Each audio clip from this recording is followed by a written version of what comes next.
natural at walang kemikal, dumarami ang gumagamit ng mga bulate para magpataba ng lupa. Kaya industriya na rin ngayon ang pagpaparami ng earthworms na pinadali ng isang automated solution. Pasintabi po sa mga kumakain para sa worth it na game-changing technology hatid ni Martin Javier. Hindi tulad ng akala ng marami, hindi peste ang mga earthworm. Mahalaga ang papel ng mga ito sa pag-transform ng organic waste para maging pataba sa lupa o vermicast. Kaya na-develop ang scientific process ng pagpaparami sa kanila o vermiculture. Prosesong mukhang madali, ano?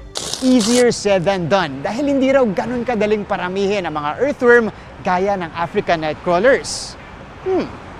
Bakit kaya? Nakasalalay kasi yan sa tatlong environmental parameters. Tamang temperatura, moisture, at carbon dioxide level. Pero mahirap i-monitor ang mga yan, gaya ng nalaman ng ilang engineering students from the Technological Institute of the Philippines. Upon yung pag-interview po ng mga farmers din sa Laguna, na-determine po namin yung mga problem. Kaya goodbye mano-manong monitoring ang naisip nilang solusyon. Time to upgrade sa dinevelop nilang vermimometer. Sistema itong connected sa internet na nagmo-monitor at nagre-regulate sa lupa kung saan pinaparami ang bulate, worm bed in real time sa pamamagitan ng mga sensors.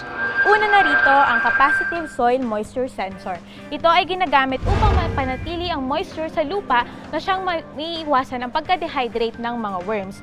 Sumunod ay ang DHT22 para sa temperature sensor. Ang sumunod naman ay ang MG811 para sa carbon dioxide upang hindi mamatay ang mga uod sa pagkaubos ng kanilang oxygen.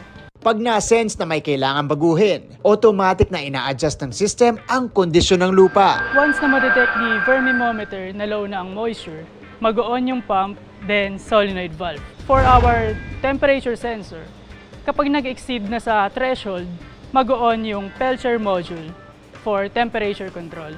And then, kapag na-detect ng MG811 na may carbon dioxide buildup, mag-on yung exhaust fan para ma-expel yung gas buildup.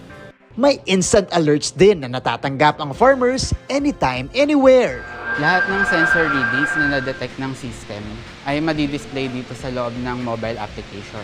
Nasa 10.46 seconds ang average response time ng prototype na sumailalim na rin sa testing. High-tech pero organic pa rin. A game-changing innovation na makakatulong sa pag-automate ng cultivation ng earthworms at malaking bagay ito para sa iba't ibang industriya katulad ng farming. Para sa GMA Integrated News, ako si Martin Javier, changing the game!